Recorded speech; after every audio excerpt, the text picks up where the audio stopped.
Nigel Toxic is our guest tonight. He's been in so many bands over in New Zealand, like, wow, where do I begin?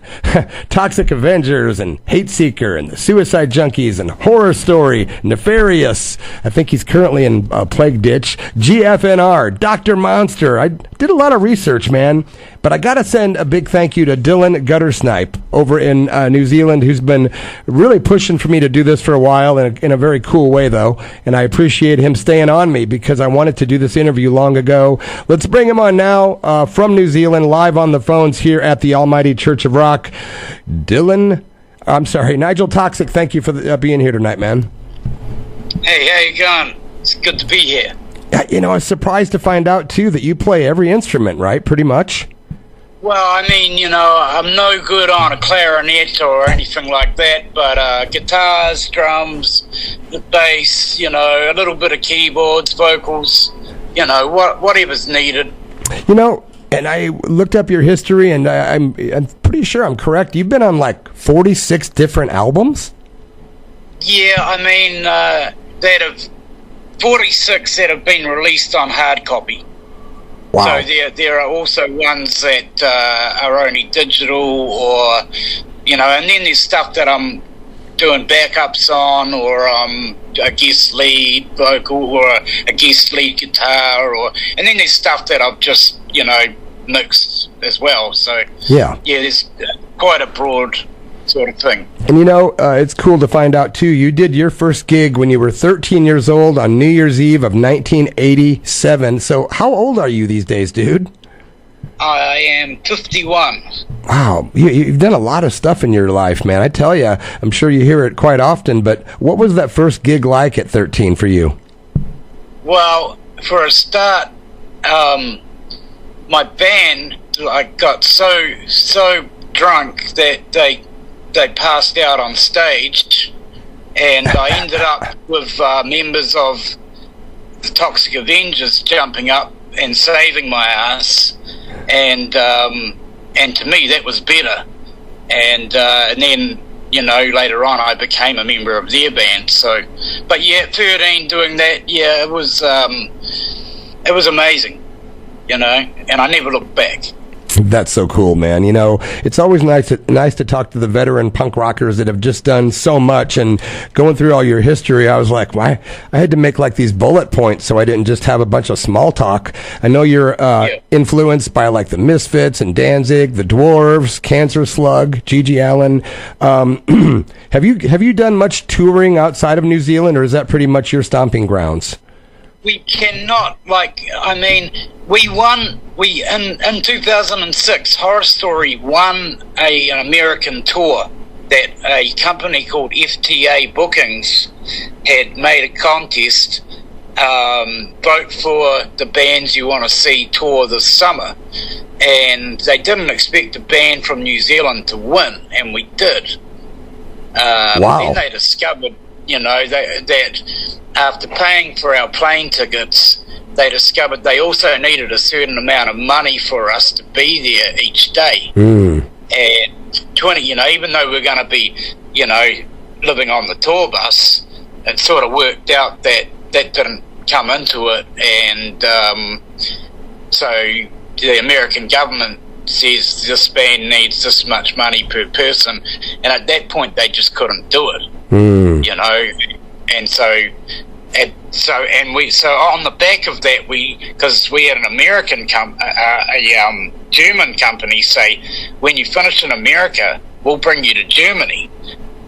So it was a domino effect. Yeah. Once we couldn't go to America, then we couldn't go to Germany, and you know, and knowing that, you know, these people couldn't afford to get us out of New Zealand, we were sort of came to the realization that we weren't ever going to be able to get out of New Zealand. Well, that's just too expensive. Yeah, it's a double-edged sword, like you say. You might have been sparing yourself some hassle dealing with that company, but you know, at least you got out of New Zealand tonight. You're in America live on the radio. Ha ha ha. Yeah, right. I mean, and that's the thing, and you know, and we still have great fans in America and Germany, and you know, it did cost us a couple of record deals as well, but you know, The fact that we won in the first place was somewhat of a miracle, you know what I mean? So that's awesome. How many bands were competing for that, man? Well, I don't know. I mean, I imagine thousands, right? Yeah, that's what I'm saying. Yeah, that's cool. We tied with, because there was meant to be 3 bands would win, first, second, and third, and we tied with a great band from America called the Smut Peddlers. And we were going to be sharing a tour bus with them. I see. And we loved the Smut Peddlers, so that was great. But unfortunately, it was never come to be, Yeah. Well, thanks for telling us that story. I was wondering about that as far as you getting out of New Zealand. How about this? Yeah. You've got so many releases that you're on and so many different records where you're on drums, bass, vocals, guitar. What's your personal favorite out of the catalog? If you have a couple to narrow it down, what would be your very favorite go-tos for stuff you've done?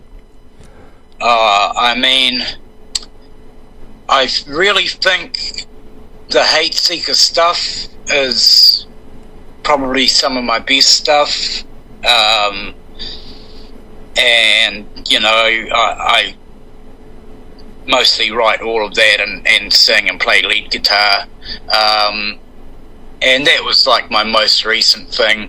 I mean, I think the horror story stuff I'm proud of. I mean, I'm pretty much proud of everything I've done. Nefarious was really big here.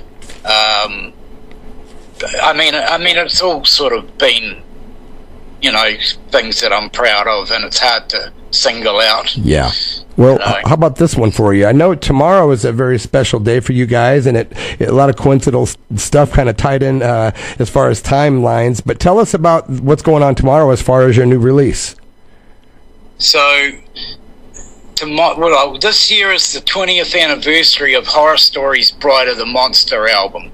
Now, that was a big album for us, and we sold a lot on that. In fact, I believe the American tour was really based on people hearing that album, and so it was a big album for us. And it's our, Horror Story singer died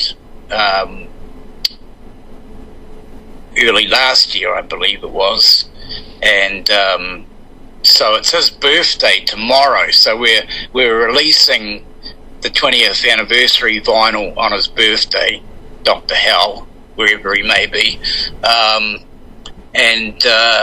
in memory of him, and and that's just nice to have happen. And yeah, as you say, full circle, because we originally were going to talk when he died, right? Yeah. Wow, that's very coincidental, man, that it happens to be on the date of his birthday. Yes. What a trip, man. What is? By the way, when we get done talking tonight, we're going to actually play a song, you guys, by Horror Story called "Forever Night." Now, isn't that a tribute to your friend Sean? No, well, Sean was my brother and my friend, but he actually plays on the album. Okay. And in 2012, we made an album that we thought was going to be the last album. Called This Graveyard Earth, and when I released it on vinyl earlier this year, I dedicated it to my brother and to our singer, because they're both gone and they were both on the album, and so that's how that comes about. But it's a song about love and loss, and riding late at night to get to your loved one and hoping that's still there and that type of thing, so yeah. I get it. Yeah, absolutely, brother. Now, is Demon Nation Records, is that your label then? Yes, it is. So I mean, I've been doing that since 97. Before that, I used to put out cassettes under the name Wasteland Records. Wow. From about 1990, and then I was briefly member of a company called Handgun Syndicate Records, it was the other guitarist from Toxic Avengers label, and we did his album with his band Evilus, and then we made a comp that had all the best bands in the country, we thought, and then I left that and made Demon Nation. Nice. 97, that's a long time to be running a label, man. Congrats on keeping it going.